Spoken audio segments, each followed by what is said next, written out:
திருவெம்பாவை பதிகம் 2.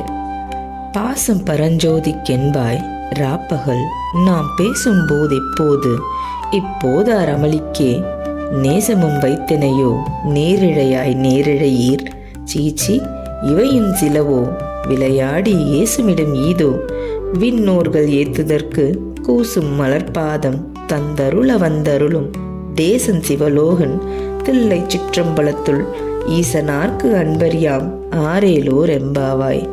இதன் உட்பொருள்: கோவில் மணியோசையும் கானப்பறவைகளின் கீச்சிடும் கீதமும் ஆதவனின் பொன்னிற கதிர்களால் மெல்ல மெல்ல விடியும் வைகறை பொழுதும் உயிர்களின் துன்பத்தை நீக்கும் சிவபெருமானை வழிபடும் புனிதமான நேரமாகும். அவன் அருளை பெற சோம்பலை விடுத்து விழிப்புணர்வுடன் எழுந்து இறைவனை பக்தியுடன் வழிபட வேண்டும் என்று பெண்கள் தங்கள் தோழியை அன்புடன் எழுப்புவது போல இப்பாடல் அமைந்துள்ளது.